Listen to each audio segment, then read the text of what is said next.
Blitz here from Midlane Bowling again. So, I just want to go back and reiterate some of the stuff that I did in my original video when I started this channel.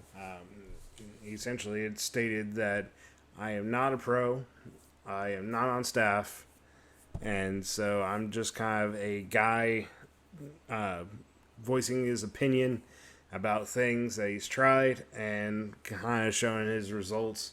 Uh, to go along with it, and hopefully you guys find it not only slightly entertaining but also functional as well as in your game, or when people are talking about bowling and you have some advice or something like that. So hopefully it is kind of educational, but it's still one guy's opinion trying to do this in his own house and showing the results that he gets. So take it, all of it, with a grain of salt. What applies to me may not apply to you.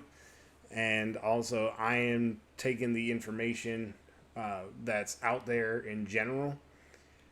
And sometimes I hodgepodge things together, taking something from one company and applying it to another. I have been getting a lot of questions, well, not a lot, but a few questions about why I'm doing certain things I'm doing as far as like layouts go, and why I'm using one system over another when certain documents like the Mo Pinnell, Mikey Pinnell systems dictate that you shouldn't go beyond 2 or 3 inches above the ring finger line. So, I mean, the shortest answer for that is I find the system to be easy, and I don't have to look up at a lightning arc chart to find out what layout goes with who.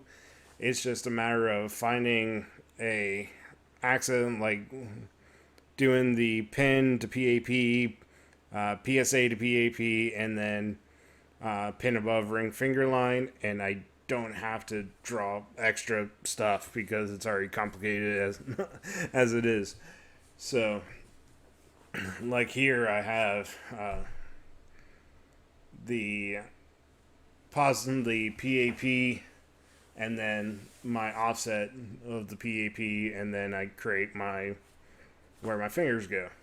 I mean, it's pretty simple, and yet it's a lot further than what they would actually want from the Mikey and Mo Pinnell, and that's okay, because this is just a project and not something that can be defined as definitive. I'm sorry if you have, but I'm just a guy.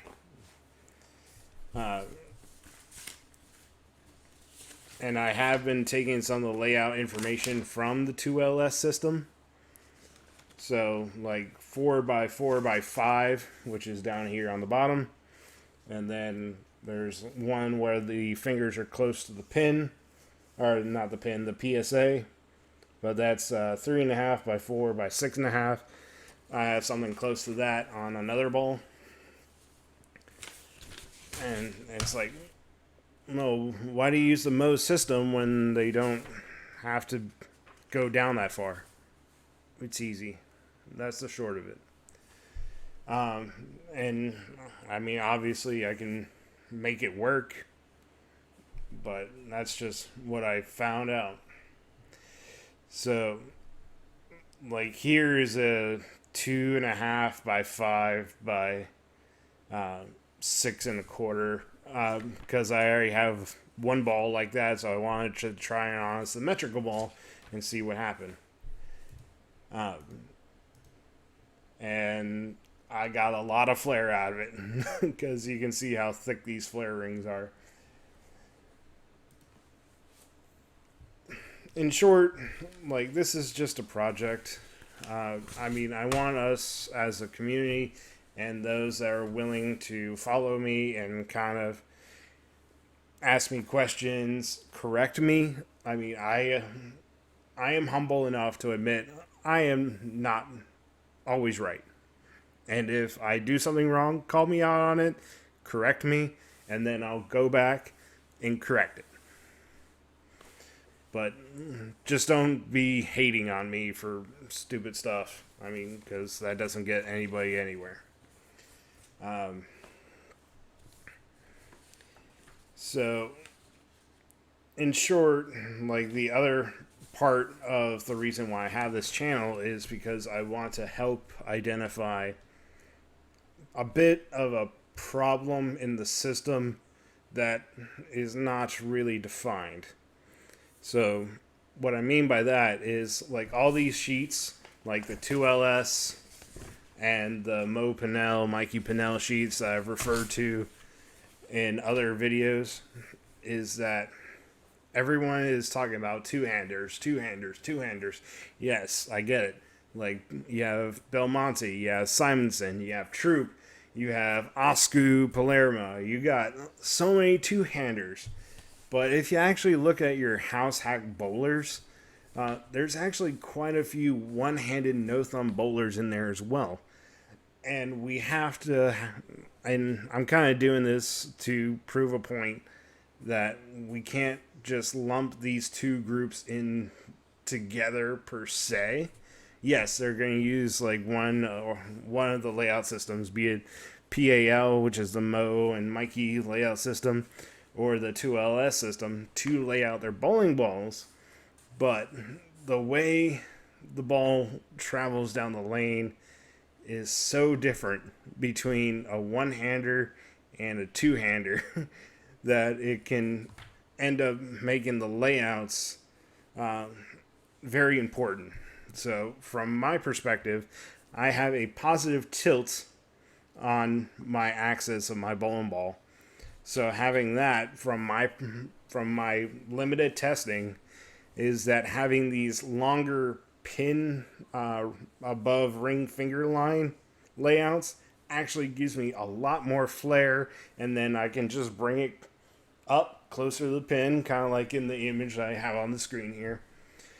And then that will get my flare lines a little closer and closer and closer. But if I get it too close to the pin, I don't create enough revolutions on the ball in order for it to be as smooth or controllable down lane like I have in my initial Fatal Venom video, where I had the pin just above my middle finger, and I had a couple good shots, but for the most part, it was not a very good look for me. It just did not have enough pickup.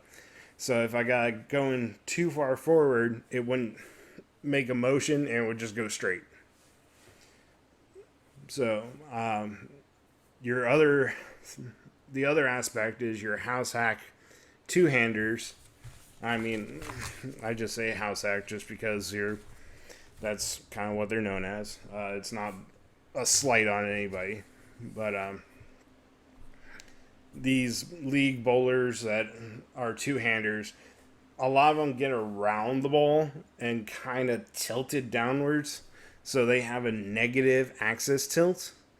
And then that's when these shorter pin distances of like 1 or less than 1, so half an inch all the way up to about 2 or 3 inches, would come into play for them. So I'm not saying that we can't figure this out, but they're just different enough. I think it really comes down to like how much tilt a person has versus someone else. So if you have positive tilt, from what I have seen so far, is that you have to have a longer pin distance and to create more flare if you need it. While if you have a negative tilt, you can have a shorter pin distance and it'll give you about more flare about 3 inches away. If you guys want to see other people that are different and have that negative tilt that I don't have, I'll try to get someone on to give their opinion and based on what they see, so that way we can have a better conversation. So, hopefully this kind of gives you some insight about the channel and what it's meant to do, and that and what it's also not meant to do. But thank you for stopping by. Hope you have a good day.